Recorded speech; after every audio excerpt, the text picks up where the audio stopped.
የተደራጀ የባንክ ዘረፋ በሀገራችን ብዙም የተለመደ ባይሆንም በሌሎች የዓለም ክፍሎች እጅግ የተደጋገመ ከመሆኑ የተነሳ ብዙ ጽሑፎችና የሆሊውድ ፊልሞች በጉዳዩ ዙሪያ ተዘጋጅተው የረቀቁ የሌብነት ቴክኒኮችን ሲያስመለክቱን የቆዩ ሲሆን የሌብነቱ ጥበብ በረቀቀ ቁጥር የባንኮች ጥበቃ በዛው ልክ ቴክኖሎጂና በመረጃ ደህንነት ሙያ እጅግ ከፍ ያለ እውቀት ያላቸውን ሰዎች በመፍጠር በአደራ የተረከቡትን ሀብት ደህንነት ለመጠበቅ ሲተጉ ይስተዋላል።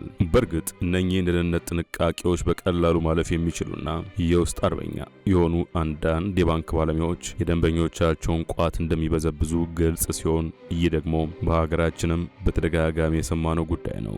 ዛሬ ይዘን የቀረብነው ባለ ታሪክ አጃይብ የሚያሰኘው ገና ከወጣትነት እድሜው ጀምሮ የታወቀ ባለሀብትና በግሉም ከባንክ የማይተናነስ አበዳሪ ድርጅቶች ከፍቶ ለሌሎች ብድር ይሰጥ የነበረ ሲሆን በአንዳንድ የህይወት አጋጣሚዎች አስቦት ሳይሆን በአጋጣሚ ወደ ዘረፋ የገባና በኋላ ላይ ደግሞ ገንዘቡን ስለሚፈልገው ሳይሆን በዘረፋ ላይ እያለ የሚሰማው የፍርሃትና የአደጋ ስሜት ሱስ ስለሆነበት ብሎም በባንክ ዘረፋ ፍቅርና ሱስ እጅጉን በመለከፉ ምክንያት የባንክ ዘረፋ የሚፈጽም መሆኑ ነው። ብታምኑም ባታምኑም ይኸው ምስጉን ባለሀብት በያዘው የዘረፋ ሱስ ባንኮችን ጨምሮ 30 ድርጅቶችን ሙልጭ አድርጎ ዘርፎ ከኤፍቢአይ እና ፖሊስ ጋር የድመትና አይጥ አባሮች ውስጥ ገብቷል።